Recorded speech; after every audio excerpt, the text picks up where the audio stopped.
ठीक है, अब मैं सिद्धार्थ के पास आती हूँ कि सिद्धार्थ, निशिकांत दुबे ने क्या ये एक नया रायता फैला दिया इस तरीके का ट्वीट करके और ये कहते हुए कि देखिए ये तो कांग्रेस की सरकार में इस तरीके का पैक्ट था कि हम एक दूसरे को इन्फॉर्म करेंगे, हम ट्रांसपेरेंट रहेंगे। अब अगर इस तरीके की बातें निशिकांत दुबे कर रहे हैं तो साफ जाहिर है कि ऑपरेशन सिंदूर की असलियत तो हमें कभी नहीं पता चल पाएगी। जिन सवालों के जवाब हम ढूंढ रहे हैं वो भी हमें नहीं मिलेंगे। क्या ये बात साफ हो गई है जिस तरीके से अब निशिकांत दुबे ने कहा है कि देखिए कांग्रेस के खिलाफ तो देशद्रोह और एफआईआर होनी चाहिए?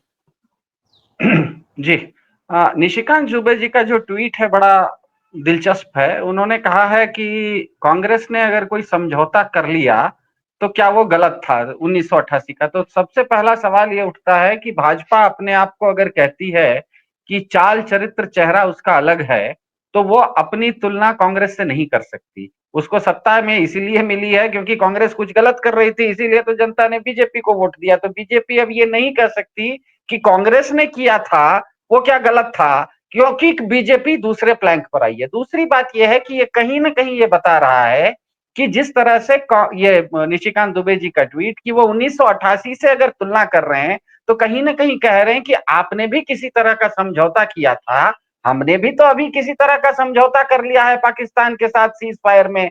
आश्चर्य यह है कि 1988 में जो समझौता था, जो भी था वो सही था या गलत था, वो लिखित रूप में था।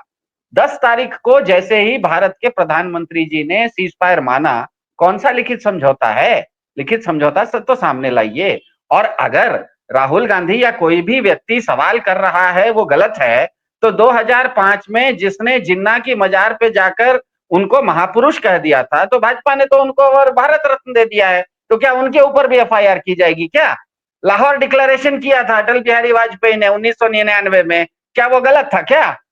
2021 में पुलवामा होने के 2 साल के बाद मोदी सरकार के अंतर्गत डीजीएमओ लेवल पर सीज फायर का एक एक्सटेंशन का संधि हुआ था, तो क्या वो गलत था क्या? तो अभी जो 2025 में 10 दिन पहले ट्रंप साहब के कहने के बाद सीज फायर हुआ, तो क्या वो गलत था क्या? तो मेरे ख्याल से भाजपा ये समझ रही है, भाजपा के साथ समस्या ये हो गई है कि खिसियानी बिल्ली खंबा नोचे। सबको पता है कि कोई भी हिंदुस्तानी से आज सवाल पूछिए, चाहे वो भाजपा का समर्थक है या भाजपा का समर्थक नहीं है, यहां तक कि कोई हिंदुस्तानी न्यूजीलैंड, ऑस्ट्रेलिया, कनाडा या अमेरिका में रहने वाले हिंदुस्तानी को भी पूछिए तो उसके मन में दो ही सवाल है। एक तो ये कि 22 अप्रैल को जिस समय भारत में राष्ट्रवादी सरकार थी, राष्ट्रीय सुरक्षा के नाम पर जिसको वोट मिला था, उसके राज में आतंकवाद की घटना पहलगाम कैसे हो गई? एक सवाल लोगों के जहन में है जिसका अभी तक जवाब नहीं मिला है।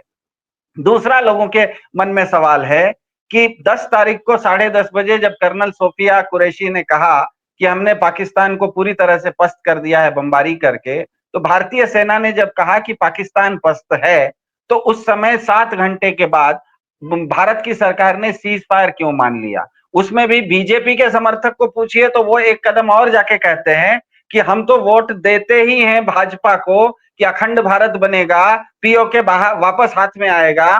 तो 10 तारीख को 10:30 बजे जब कर्नल सोफिया कुरैशी ने दिखा दिया कि भारतीय सेना की मुट्ठी में पीओके आ गया था, तो शाम में 5:30 बजे आपने वो मुट्ठी खोल के ट्रंप के कहने पर दे क्यों दिया? तो ये दो सवाल जो है 2+2 बहुत सिंपल सा सवाल है लोगों के मन में कि पहलगाम क्यों हुआ, सीज फायर क्यों हुआ। पहले में भाजपा सरकार ने अपनी चूक मान ली है, दूसरे सवाल के जवाब में पूरी तरह से चुप्पी साध ली है। ये जो चूक मानी है और चुप्पी साधी है, ये दोनों सवाल लोगों के जहन में है और भाजपा को मालूम है कि इन दोनों का जवाब क्योंकि वो नहीं दे सकती, इसीलिए रोज कोई नया शगुफा छोड़ती है। कभी वो मध्य प्रदेश में किसी को बोलती है कि कर्नल सोफिया कुरैशी के परिवार के बारे में बात करो, किसी दिन वो किसी को बोलती है कि भैया तुम ये बात करना शुरू करो कि सेना किसी के सामने नतमस्तक हो गई है, कभी वो पोस्टर निकाल देती है सिविलियन का पायलट के ड्रेस में, कभी वो ऑपरेशन सिंदूर जो कि भारतीय सेना का बनाया हुआ है उसको अपना बोल लेती है। मतलब भाजपा ये पूरी तरह से कोशिश कर रही है पूरी तरह से भटकाने को, क्योंकि उनके पास 2+2 4 का जवाब नहीं है। सिंपल सिलेबस का सवाल है, ये सिलेबस का सवाल का क्योंकि उनके पास जवाब नहीं है, इसीलिए वो इस विषय को भटका रही है। इसमें मेरा यह भी मानना है कि विपक्ष को भी थोड़ा समझदार होना पड़ेगा कि बीजेपी जब सिलेबस का ही सवाल का जवाब नहीं दे पा रही है तो आप आउट ऑफ सिलेबस का सवाल उनको करके बचने का मौका क्यों दे रहे हो? 2+2 4 जब जवाब बीजेपी नहीं दे रही है तब आप उसको आइंस्टाइन का E = mc² एक्सप्लेन करने के लिए क्यों बोल रहे हो? जैसे ही आप बोलोगे वो कहेगा कि देखो सिलेबस से बाहर का सवाल कर दिया, मुझे 5 नंबर ग्रेस में दे दो। तो मेरे ख्याल से विपक्ष को भी थोड़ा समझना चाहिए। इसमें जयशंकर जी वगैरह आप बहुत सारी बातें कह रहे हैं, लेकिन मुझे एक चीज समझ में नहीं आती। जैसे ही सीसीएस की मीटिंग हुई थी पहलगाम के बाद और भारत सरकार ने ये कह दिया कि पाकिस्तान को क्या जवाब देना है ये सेना तय करेगी, और 7 तारीख से लेकर 10 तारीख तक जब तक ऑपरेशन सिंदूर चल रहा था तब तक केवल भारतीय सेना के लोग टीवी पे दिख रहे थे। कोई भी 240 लोग जो बीजेपी की सरकार चलाते हैं, एक भी चुना हुआ प्रतिनिधि टीवी पर नहीं दिख रहा था। उसमें भारत के प्रधान जी भी थे और भारत के विदेश मंत्री भी थे। तो अब कोई भी उस विषय के बारे में बोलेगा तो वो आउट ऑफ टर्न बोलेगा, वो ऐसा बोलेगा कि ऑपरेशन थिएटर में क्या हो रहा था बाहर बैठा हुआ आदमी कैसे जानेगा। ठीक है, अब सिद्धार्थ आपको क्या लग रहा है कि क्या अब निशिकांत दुबे पूरी तैयारी में अब लग गए हैं? उनको हो सकता है कि बीजेपी ने बोला हो कि भाई अब बहुत हो गया, ये आपके लिए एक आखिरी मौका है, क्योंकि आप जब अभी तक जो भी हुआ वो चूक गए, राहुल गांधी को जेल नहीं हो सकी, कोर्ट्स आ गए उनके रेस्क्यू में, लेकिन अब ये नेशनल इंटरेस्ट और नेशनल सिक्योरिटी का एक ऐसा इशू है जिसके आधार पर राहुल गांधी को पूरी तरह से बीजेपी अब घेरने की तैयारी में रहेगी, और घेरना ही नहीं बल्कि जेल भी भेज सकती है। एफआईआर तो दर्ज होगी, जैसा खुद ही निशिकांत दुबे बोल रहे हैं, क्योंकि ये वो बोल गए, ऐसा तो नहीं है कि उनकी पार्टी में इस चीज को लेकर चर्चा नहीं हो रही होगी। आई एम श्योर पार्टी में इस चीज को लेकर इस समय चर्चा हो रही होगी, इसीलिए निशिकांत दुबे ने ये बात कही। जी, इसमें 2 चीजें हैं, एक राजनीति है और एक नीति है। राजनीतिक रूप से बीजेपी ये चाहेगी कि सिर्फ राहुल गांधी नहीं, कोई भी ऑपोजिशन का स्पेस हो वो खत्म हो जाए। बीजेपी की हमेशा ये मतलब वो हेजेमोनिक पार्टी है, हमको सबको पता है, डोमिनेट करना चाहती है। वो चाहे रीजनल पार्टी हो या राहुल गांधी नेशनल पार्टी हो, सबको वो निगलना चाहती है, हर हालत में निगलना चाहती है। इसलिए राजनैतिक दृष्टि से राहुल गांधी के ऊपर बीजेपी के जो इस तरह के अटैक्स हैं ये तो चलते रहेंगे, लेकिन नीतिगत तौर पे मुझे नहीं लगता है, क्योंकि नीतिगत तौर पे जो बीजेपी की सरकार है उसको कुछ एहसास हो गया है, उसको एहसास हो गया है कि उसकी कमियां क्या क्या हैं। उसको इस कमी का एहसास हुआ, इसीलिए तो उसने सबसे पहले पहलगाम होते ही पहली बार माना कि हमसे सुरक्षा चूक हो गई। सीसीएस की मीटिंग में पूरा का पूरा ऑपरेशन उन्होंने सेना को आउटसोर्स किया। 3 दिन तक 7 तारीख से 10 तारीख तक जब सेना ऑपरेशन सिंदूर बता रही थी तब एक भी बीजेपी के सरकार का आदमी टीवी पर नहीं आया।